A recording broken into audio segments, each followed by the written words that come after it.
शरीर में आलस क्यों आता है? शरीर में आलस आए तो क्या करें? मुझे इतना आलसी क्यों लगता है? इन सभी का उपाय इस कहानी में है, इसलिए इसे पूरा देखें। एक बार की बात है, एक आलसी व्यक्ति एक बुद्ध भिक्षु से कहता है, मुनिवर, मेरे पास बहुत आलसपन है, जिसकी वजह से मैं अपने जीवन में जो करना चाहता हूँ वह कर नहीं पाता हूँ। मुझे कुछ रास्ता दिखाए। तो बुद्ध भिक्षु उस आदमी से पूछते हैं, क्या तुम्हें पक्का विश्वास है कि तुम्हें आलसपन है?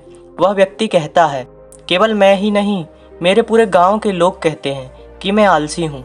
वह बुद्ध भिक्षु उस व्यक्ति से कहते हैं, परंतु क्या तुम्हारे पास इस बात का कोई प्रमाण है कि तुम वाकई आलसी हो?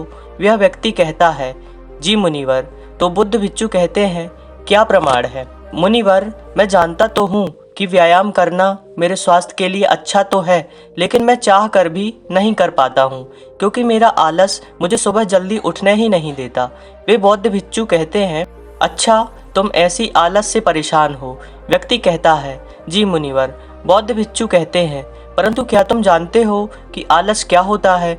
वह व्यक्ति कहता है, मैं यह तो नहीं जानता कि आलस का अर्थ क्या है, परंतु यह जो भी है बहुत बुरा है। वह बौद्ध भिक्षु कहते हैं कि सबसे पहले तो तुम यह समझो कि जो भी चीज प्राकृतिक रूप से मनुष्य के भीतर है उसका कोई ना कोई उपयोग है, वह बुरी या अच्छी नहीं है। आलस एक भाव है, एक विचार है, जिसे जाने अनजाने में हम खुद ही पैदा करते हैं। वह व्यक्ति पूछता है, परंतु वो कैसे मुनिवर?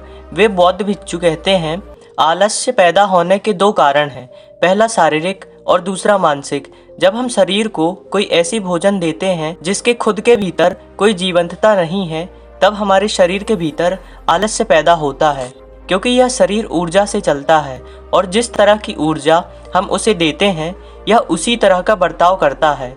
शरीर के भीतर हमारे अंदर आलस्य का दूसरा कारण है गलत तरह से बैठना, गलत तरह से सोना और गलत तरह से चलना। हम इस बात पर कभी ध्यान नहीं देते कि हमारे बैठने, लेटने और सोने की स्थिति भी सही भी है या नहीं।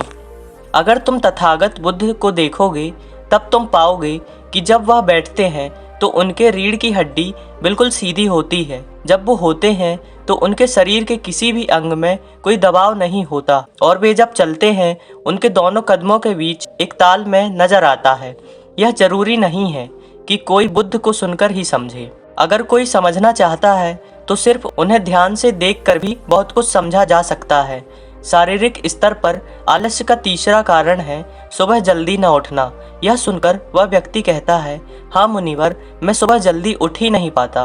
वह बौद्ध भिक्षु मुस्कुराते हैं और कहते हैं, तुम सुबह जल्दी तभी उठ सकते हो जब तुम रात को सोने का एक सही समय निर्धारित कर लोगे।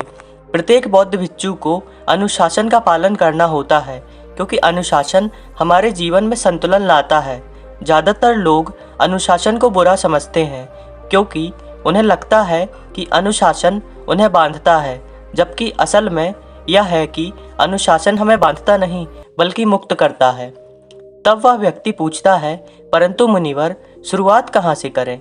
सही तरह से भोजन करने से, सही तरह से बैठने, लेटने या चलने से, या सुबह जल्दी उठने से?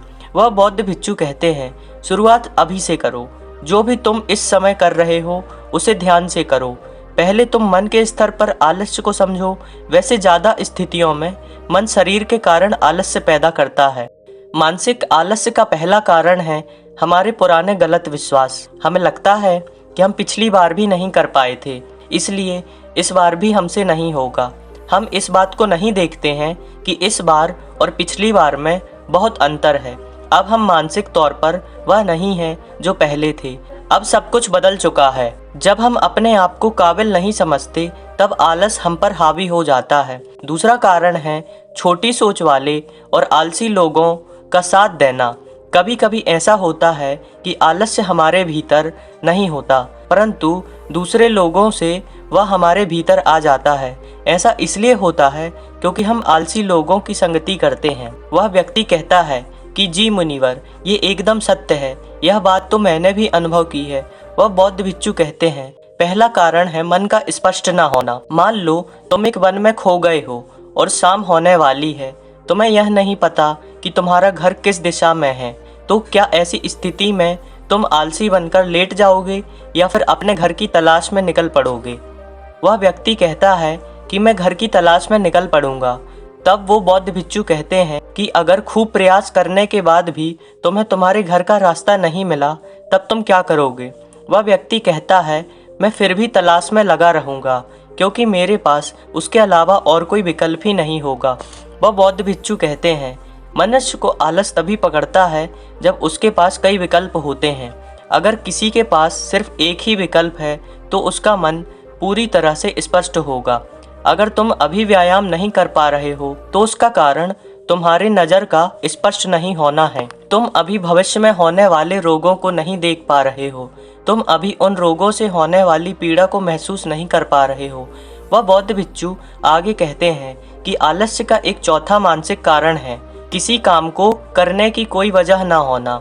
मान लो तुम एक रास्ते से कहीं जा रहे हो और बहुत देर तक चलते चलते तुम कहीं थक जाते हो। अब तुम्हारा और चलने का मन नहीं कर रहा है, तुम्हें आलस आ रहा है। तभी तुम वहां देखते हो कि एक शेर तुम्हारे पीछे चला आ रहा है। तो क्या ऐसी परिस्थिति में भी तुम अपने आलस्य को लेकर वहां रुके रहोगे? नहीं ना। तो इस बात को समझो, आलस्य तुम्हें उसी काम को करने से रोकता है जिसे करने की कोई बड़ी वजह ना हो। वह व्यक्ति कहता है धन्यवाद मुनिवर, अब मुझे आलस्य का सारा खेल समझ में आ गया। वह बौद्ध भिक्षु कहते हैं मेरी एक बात हमेशा याद रखना, जहाँ अस्पष्टता है या कुछ करने की बड़ी वजह है वहाँ आलस्य हो ही नहीं सकता। दोस्तों, हम आशा करते हैं कि आपको हाउ टू रिमूव लेजीनेस, आलसपन कैसे दूर करें, समझ में आ गया होगा। और ऐसे ही बेहतरीन सी कहानी सुनने के लिए हमारे चैनल संभव है को सब्सक्राइब करें। धन्यवाद दोस्तों।